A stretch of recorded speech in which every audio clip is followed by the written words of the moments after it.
This is CFA Dailies.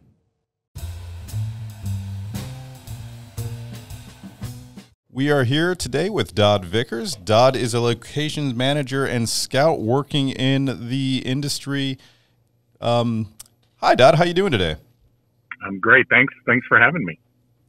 Thank you so much for giving us some time to come on in. Sure, my pleasure. Where all do you work? Let's start with that. Give us the scope of how far are you working? Because you're based here in Georgia, right? I am, yeah, but I'll go anywhere that I get asked to go. I've traveled around the country to different states to work on projects. You know, if you're filming and you're supposed to be in St. Louis, it's kind of hard to pretend for parts of it if you don't see that arch somewhere, things like that. So there are times when I go other places, but there's so much filming in Georgia, I do work primarily here. That's great to hear, because we want to make sure that it stays here in Georgia as much as we can do it. Absolutely. So we're going to have some of our students go through some questions that we have for you. We're just going to go around the table. So guys, Ashlyn, let's go ahead and start with you. Introduce yourself, and let's go ahead and get started with the first question. Okay. I'm Ashlyn. I'm a senior in the Central Film Academy. I'm going to start off with a big one. How did you get started in your career? And, did you fall into it somehow, or, what got you started? Yeah, I always had an interest in film, but at the time, when I was going through school, it wasn't something that was active in Georgia, so I never thought I'd be working in the industry. And it's kind of a unique job in that as a location manager, most of the other location managers I talk to are in the same position. Very few of them went to film school. Most of them kind of fell into it in an unusual way. And to make it short, my mother is a retired veterinarian, and we were helping to take care of her horses and whatnot at her farm in Monroe. And as I was leaving one day, a tour bus pulled up in front of the house and unloaded about 30 people with cameras and notepads. And I was sure they were lost because there's certainly nothing around my mother's horse farm other than cattle. And I didn't think they were doing tours of cattle country. So I kind of watched them for a minute, and a guy walked over and introduced himself, and he was a location scout and manager working on a movie called Wanderlust with Jennifer Aniston, and asked if the property was mine, and I told him it was my mother's, and they said they were interested in using the property for the film, and I helped them negotiate the contract and worked with them on and off over the course of about a month or so that they were there. And at the end of it, he approached me and asked if I was interested in a career change, saying that the industry was about to get very busy in the area, and they didn't have enough people with my basic skills, and I'd have to learn the film industry. And at that point, I was kind of considering a career change. I was in the hospitality industry working at a major hotel brand. And I said, sure, call me when there's a real job. And a few weeks later, he called, and I started off as a location assistant and worked my way up through the ranks to now be a location manager. An entire bus pulled up. Yeah. Wow. Yeah, it turns out it was we call a technical scout. So once we get a little further along in the process and the locations have been chosen, or mostly chosen, they go out and take all the department heads with the director, cinematographer, art director, rigging gaffer, electric grip, everybody. They all go out to the various locations so the director can kind of present how he's going to film, what scene he's going to film, and where he's going to film it. And that gives them the opportunity to collaborate and talk amongst themselves about, okay, to pull this off, we need to do X, Y, and Z. And so that's when you see a big bust like that with, so many people showing up. For the most part, it's me and the producer, director, art director, when we go out on smaller scouts to choose the locations. After I've gone out to find them, we'll go out so they can see them in person and say why they like it, why they don't like it, and make a final decision that, yes, this is where we want to film. Then we bring the other departments in, and that's when you need a much bigger vehicle to do that. Wow. So at this point, somebody had already scoped out the farm prior to even contacting you. Yes, that's right. Oh, man. She hadn't been home. They apparently had stopped by a few times, and because she was away, they hadn't been able to connect with her, and they just happened to, stumble across me as I was leaving. Oh, wow. So it was kind of serendipitous. You just happened to be in the right place at the right time. Exactly. And so many people in my job, you find, and I talk about that on the podcast, about my podcast, Locations on Two, how did you get into the business? And a lot of them come from other backgrounds and kind of stumbled into it and found they liked it and excelled at it. That's crazy. Unreal. That's, yeah. It sounds like, okay, so you had some of the skills that they were looking for already, that obviously they saw that. So there's got to be a considerable learning curve, though, once you start doing the job. Well, there is, and it depends. For location management, it's a lot of attention to detail, problem solving, thinking on your feet, good communication skills, being able to interact with people. And my past work experience helped with that quite a bit.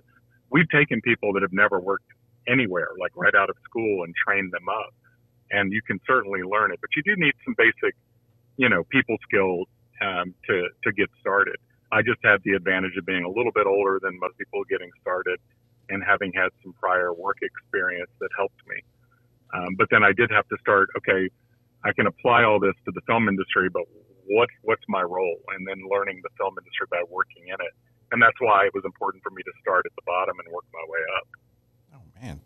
Okay, so that's great, but it's really nice to see that you can start at that and work your way up through the ranks where you don't really get stuck like that. Mm-hmm. Yeah, absolutely. There are some people that kind of start at a higher level and just it happens, but I feel like they still have to learn, and they may have a little harder time by not starting at the bottom and working their way up, because they're trying to learn a lot more in a lot faster pace than if they started and really had the opportunity to work as a location assistant and an assistant manager and a key assistant manager before becoming a location manager or even a scout.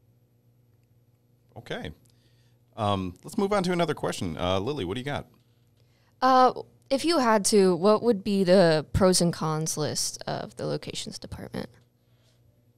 I don't feel like there's a lot of cons. I mean, everybody and every job has days where you're like frustrated or, it's not the best day. But overall, one of the things I like is the problem solving.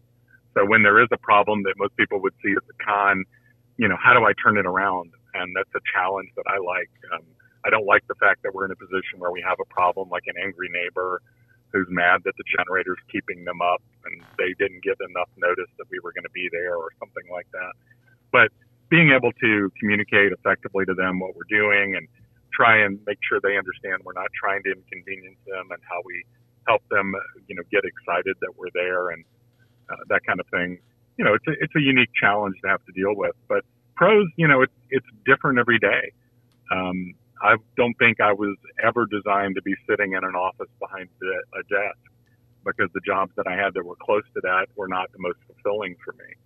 But being able to be out in the field and have a different experience every day and to see something different and meet somebody new, I've had opportunities to talk to people about their businesses because we're approaching them to film. And I did a movie called The Internship with Vince Vaughn, and there's a mattress store in part of the show, and I spent time working with these people that own the mattress store that we filmed in, and learned a lot about the mattress industry, more than I ever thought I would know.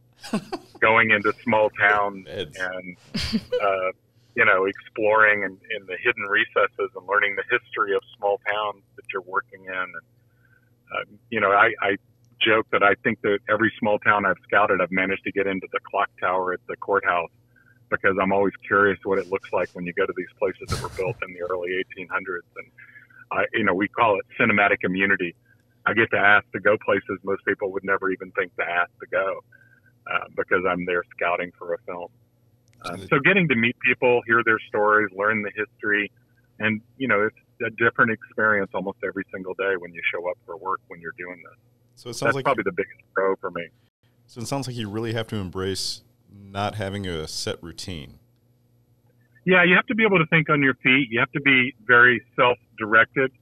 You have to be, able to work unsupervised and get the job done, and have the confidence of the people you're working for that can, know that you're getting it done. So it's definitely a unique job. As a location assistant, you're a little more supervised because you're working typically on set, but you might be running between a set that's active and a set that's being prepared for filming and a set that has completed filming and is wrapping out. So, you still have to be able to work without us having to worry about what you're up to. You're getting your job done. All right. Edison, give us the next question real quick. Okay. So when you're looking for a location, what do you start with? Or can you give us a walkthrough of what you do when you're looking for a location for a film set? It depends. It depends on the location requirements. I don't know if any of you ever heard of a little show called Stranger Things. Yes. Oh, yeah, once or twice, yeah. Definitely need to start watching. We may have discussed it once or twice in class. They sent me out to find, there's a character called Mad Max. And when she was coming on, I think it was season 2, I was scouting for them. They needed a house for Mad Max, and they give you the requirements, and it varies, So, for example, they needed to find a house that wasn't too big, wasn't too fancy, kind of helped, you're setting the stage for the character. And they told me kind of the style of house they were looking for, something near the woods. There was a scene where she was going to be flipping out of a window into the woods behind her house. And they also knew that they were only going to be able to film that house for part of a day because they just didn't have enough work at the house to fill a full day for the crew. So I had to find something within a certain range of another location. So that kind of gives you the parameters you're looking for. And it varies. Sometimes you're able to travel a little farther when you're looking. Sometimes you're restricted by a style that they want. And there's only a couple of neighborhoods that have that style. If you're looking for a house that's supposed to be in California, when it's on the screen, you're in the middle of Georgia, and here's a house that has a Spanish architecture with tile roofs, that kind of thing. Where are you going to find that in Georgia? Well, there's a little group of houses down in Fairburn that we found that work, that kind of thing. So, it does vary from location to location what you're looking for, where you start, and how you start looking for it. So when you're talking about distance, is that something that is determined by the individual productions as far as how far they're willing to go? Because we talk about making it convenient for the production to try to stay within a certain radius, mainly because of costs, right? So how do you know how far is an acceptable distance to travel? Is that something that is part of a discussion? It does vary again from production to production. There are a lot of restrictions on us based on union contracts and things, like how far can drivers drive in a day without having to be given a hotel room, those kinds of things. So it does vary widely from production to production. We typically use the state capital as our guideline if we're filming in the Atlanta area, and there's a zone. And if you draw a circle that is a straight line out 30 miles and then draw a circle around the Capitol building, that's kind of your guideline. There's a little bit of wiggle room that can be negotiated with the various unions. It does come down to how far they're willing to go and where they base their offices, where people report to work every day. And that does help you expand that search zone a little bit. In other cases, you're going to be filming totally outside of the zone, and it's just a known fact that's budgeted for. So people have per diems and housing needs and things that are budgeted for filming in areas that are atypical for us. So there's a kind of a guideline you start with, and then it's also work restricted based on, you don't want to move the whole company every day because we're already working a 12-hour day. That means the whole crew, not everybody is working the same 12 hours. Somebody might come in at 3 in the morning and finish at 3 in the afternoon, but then call time might be 7 in the morning and they finish at 7 at night. So you're kind of overlapping. But you have to keep in mind driver rest times and how far people can travel. And once they hit a certain zone, they're getting paid extra. And there's a lot of budgetary concerns that come into play as well. Right. So your radius, I would imagine, would kind of shift because OFS Studios is on the north end of Atlanta, Trilith is on the south end of Atlanta, and somewhere between them is pretty much 30 miles distance between the two. So I would imagine your Yeah, radius but shifts. you don't calculate driving mileage. You do an actual radius. So 30 miles driving is totally different than if I take a straight line that's 30 miles long and draw it from the center of the Capitol building to the perimeter. Outside from the Capitol. So 30 miles as the crow flies. Yeah, as the crow flies. I started to throw that in there, and there's another name for it, and I can't think of what it is. But yeah, it's 30 miles as the crow flies from the state capitol is our guideline, but it can be expanded a little bit. So when you're looking for locations for, let's say, like maybe one scene, how many backup locations do you have to have if you were to have your main location owner back out? Well, typically, you'll know before it comes to the film day whether or not it's going to be a problem, and that's what you want to protect yourself against. We always go out and try to come up with a minimum of 3 solid options, but that's an ongoing collaboration with the production designer. So, we'll be showing her pictures, and here's this property, and here's that property. She'll go see them, and then ultimately it comes down to, okay, here's my number 1 choice, this is my number 2 choice. So we'll start negotiating with the number 1 choice, and hopefully everything works out. Once they've signed the contract and we've paid them, you rarely have anything to worry about. So we do that in advance. But if you start getting the feel that somebody's going to be squirrely, it's a conversation to be had. Do we go ahead and move on to a location and sacrifice something that she really was in love with? Or do we try to make sure we solidify it? It's rare to have one totally evaporate like the night before filming. I've heard horror stories. I've not had it happen to me, but I do know people that it has happened to. And you really are in a scramble to fix it. And sometimes you have to change the calendar and say, okay, well, we've got to make a move to this other location, but we don't have the permit in place. That's going to take time. So what else can we shoot that day? Because you can imagine that if, we can't just say, okay, we don't film today, because everybody still gets paid. And we can't afford to do that. So it's possible that you'd switch scenes if that were to happen? Yeah, we would probably, if we got a wind that something was happening that was going to kill a location, we'd go ahead and start talking to the assistant directors about the calendar, what actors we have, because believe it or not, you start working, and just because an actor's on your show doesn't mean they're just here all the time. Mm-hmm. They may have other commitments, and theirs are negotiated by their agent. So they'll say, okay, she's going to be here from this time to this time. Then she has a commitment in California on these days, and then she'll fly back and be available. So you do have to work with the directors, the assistant directors, to say, okay, we have all these actors in town. We have this location. Can we pull that location up to replace this location? So it's like a big jigsaw puzzle sometimes. Yeah. What can we pull off to keep working? And especially in COVID, that's another issue we deal with right now.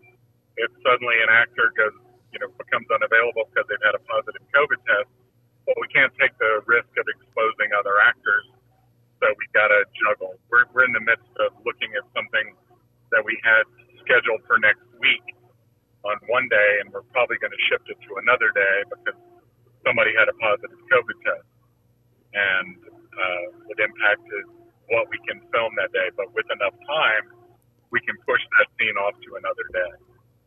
Cool. So it seems like you have a lot of fallbacks in place in case something goes wrong. Yeah, I mean, we do always have we call it a cover set. So, the stage is our typical go-to cover set. So if something is coming down the pike and there could be a problem, it's possible that we'll shift to the stage because it's always there. And we just have to look at which particular set on the stage is ready, what needs to be done to get it ready. So we could always shift to the stage, if not shift to an actual practical location. I know you said that locations kind of lacks a routine, but is there a sort of typical day? No, every day is a little different. There is a kind of if it's a film day of your location, the whole team there's kind of a typical team day. And that would be somebody coming in early to land catering and make sure they get into whatever space is being used for catering. And they have power and access to whatever they need to start working on breakfast. They usually come in several hours ahead of the crew. So if call is 7 in the morning or whatever the first man is, our call sheet shows the first man, and that may be the art department coming in to finish up some touch-up paint, or set decorators coming in, or maybe it's a hair and makeup person coming in to do something special on an actor. Well, that first man has to have their breakfast ready when they land. So whatever that first man's call time is, catering will be in a few hours before that. So you have to coordinate with them when they need to be prepared. Then we'll have somebody landing at our crew parking lot, whether that's next to set or maybe it's a few blocks away from set, making sure that the parking lot is open and ready, and then that the set is open and ready, so that the teams that are showing up early to finish up wiring and last minute touches are going to have access. And then the crew starts landing. They typically show up, and this may be their first time at this location, so they don't know exactly, okay, here's where I park. We need to go over here to get lunch and then breakfast, and then here's how we get to set. A lot of times there's no parking at the actual set, so there will be transportation with buses ready to shuttle people to and from base camp and catering over to set to do their work.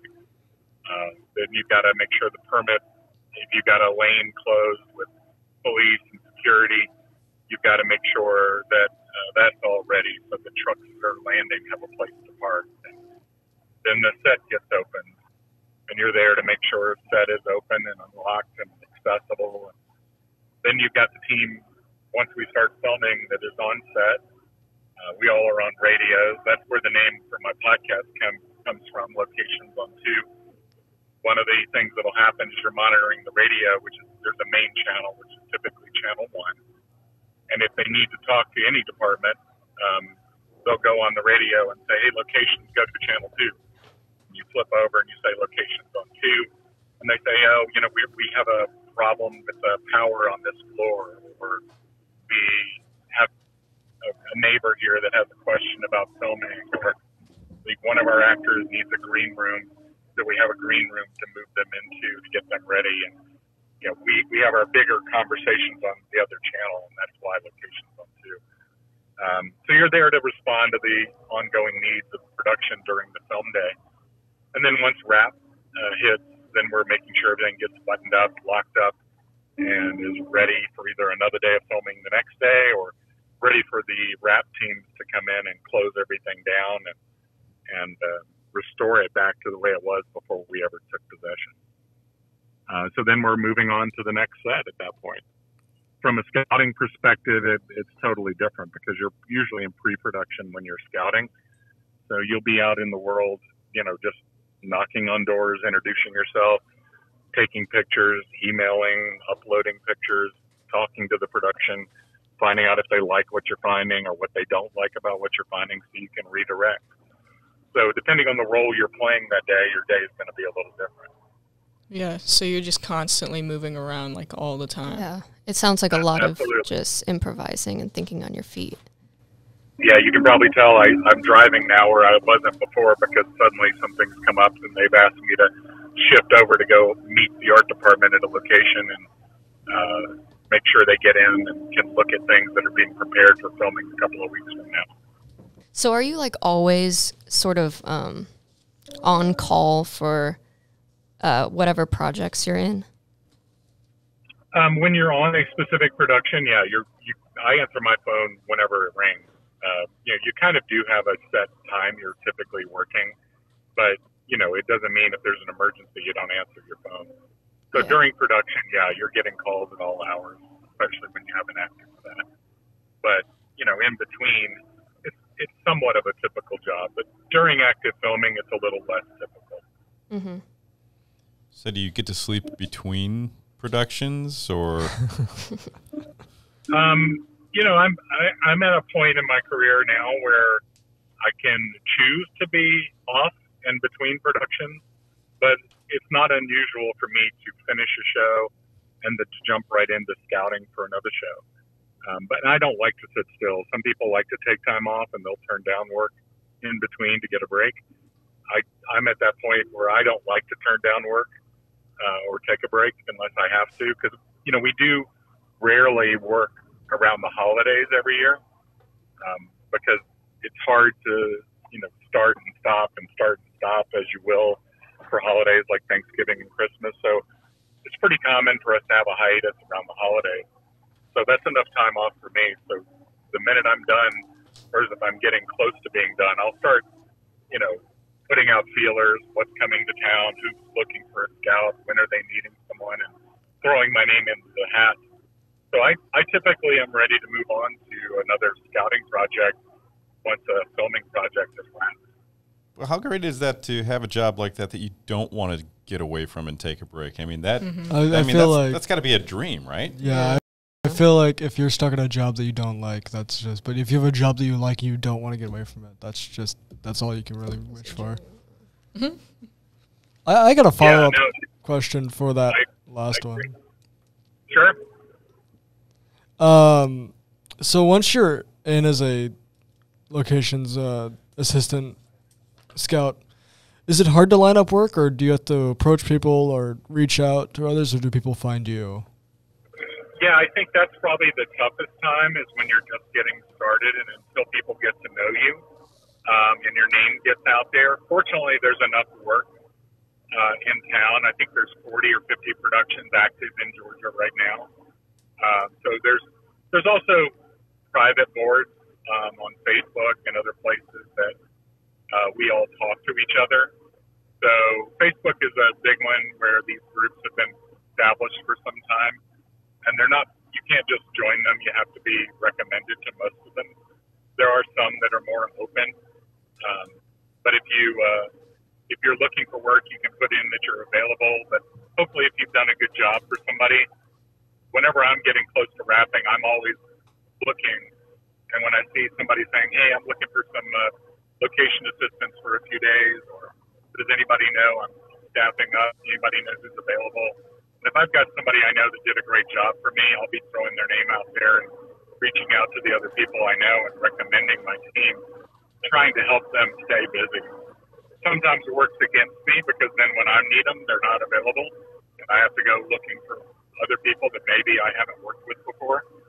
But that's okay too, because you want to work with as many people as you can so that your name's out there and they're calling you as opposed to you having to reach out to them. But you do have to do a good bit of networking in the beginning to help get your name out there, make sure people know who you are, and know that you're somebody they want to have on their team. So I think we're reaching the end of our little podcast here. So I'd like to ask you, which productions have you enjoyed working on the most that you're able to share with us? Every one of them has been fun in its own way. I worked on a show called Prisoners. You guys may or may not have worked on or heard of.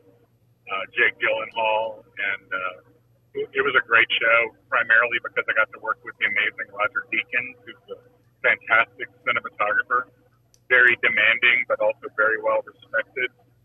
And when you can work with people like that, you'll learn a lot, even though it may not be a show that everybody knows, like something like Stranger Things. I only did a little bit of scouting for Stranger Things, but it's one that people always ask me about when they look at the thing.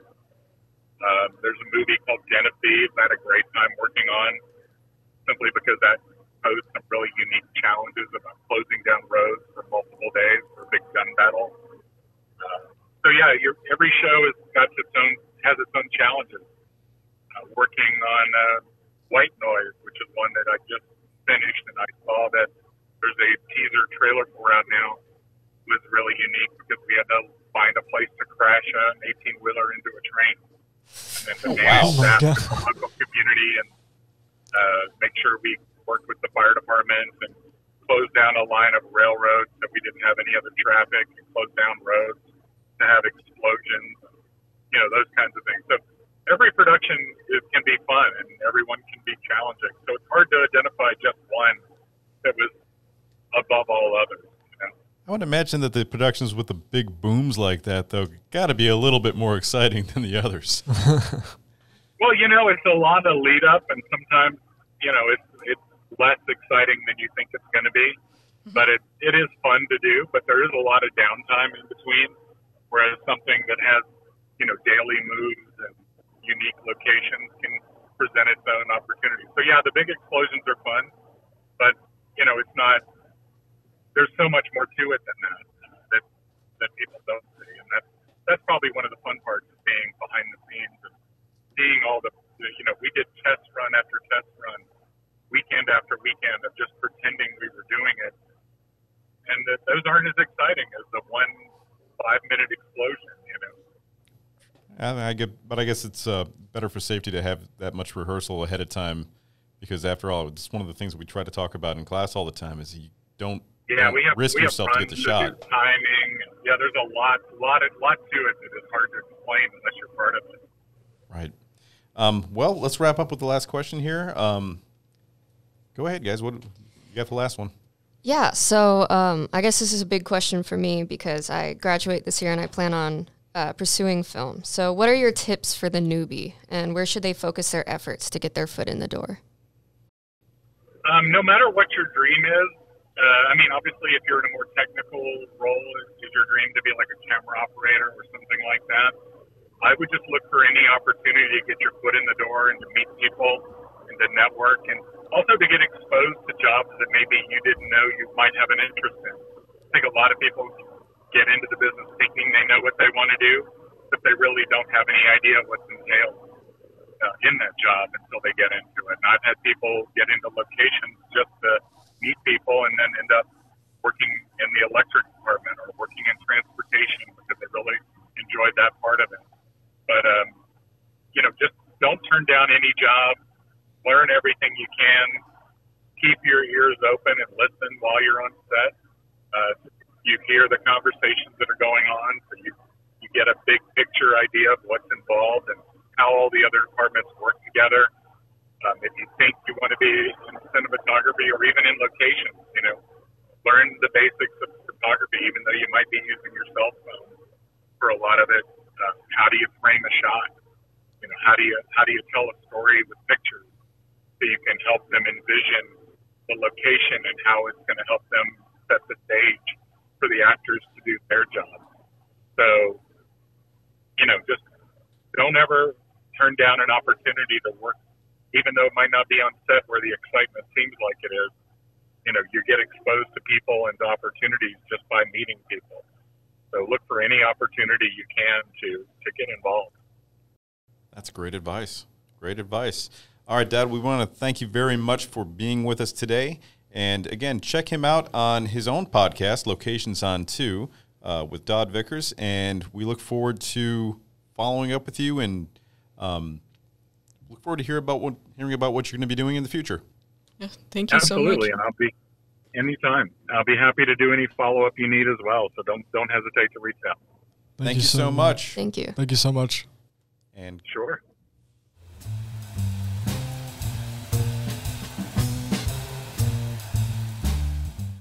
This podcast was brought to you by the Forsyth Central Film Academy. Sound technician Ian Chalaponte. Show producer Jason Hanline, Nikki Melendez. Show editor Nikki Melendez. Special thanks to Ashlyn Moat, Edison Knox, and Lily Bushelman. Special thanks to Dodd Vickers. All sounds come from Sounds Abounds.